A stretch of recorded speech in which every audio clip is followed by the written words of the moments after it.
So our next question is, how have you made an impact in the Canadian private equity and pension plan industries? Oh, wow. Big question. Yeah, I would tell you that for myself, and I'd like to think Jocelyn would have the same, is that we have genuinely become the trusted advisors to some of the most prominent investors in the Canadian community. And if you think of the Canadian pension plans, and you think of the mid-market private equity players, they are the owners of a tremendous amount of capital, billions and billions of dollars that they are trusted with to invest in a number of companies, and they've come to trust us in terms of advising them.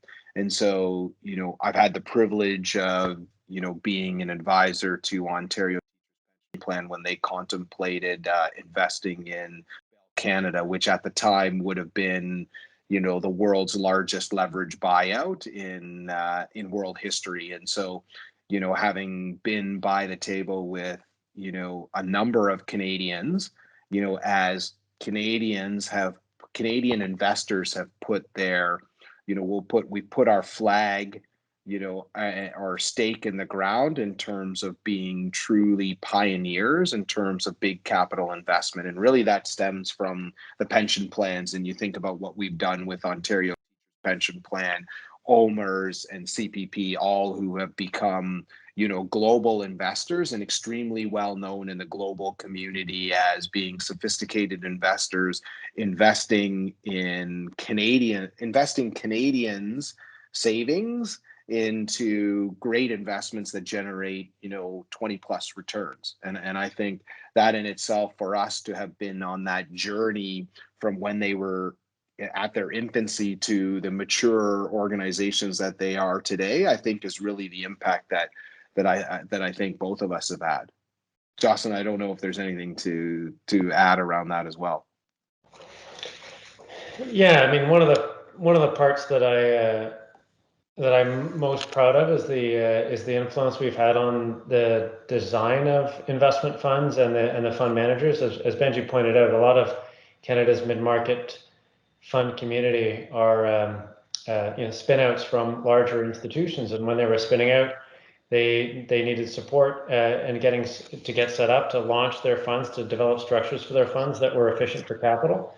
And it's not always the easiest thing.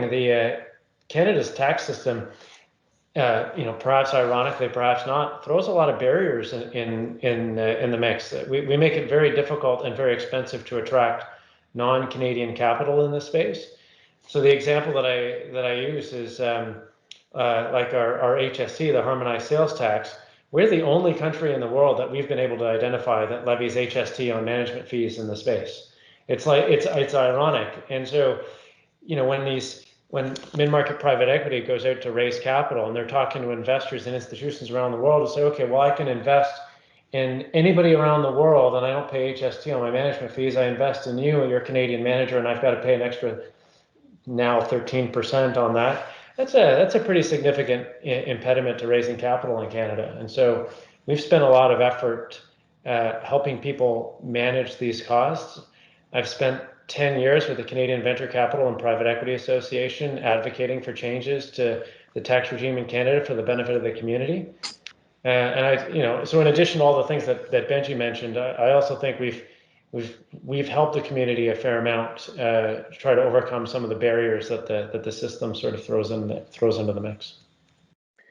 Yeah, and I think to add just for some stats in terms of private equity investing in Canada, because I think it's important to understand how big a community this has become. Is when you think of the timeline from 2010 to 2014, approximately $35 billion was invested in Canada across about 850 deals, and that's from a source called PitchBook. And then you actually look and fast forward and say, okay, so now what's happened between 2015 and 2019? Private equity funds invested about 70 billion in about 1,200 deals in that window of time. And so you think about the growth, that's essentially a doubling in a very short period of time. And so you think about where we're going and the fact of the number of funds that have invested dollars over that time frame. At the end of the day, you are having a material impact in the Canadian community because of that amount of capital that's being allocated for investment in private companies, which tends to be predominantly what Canada represents. Excellent.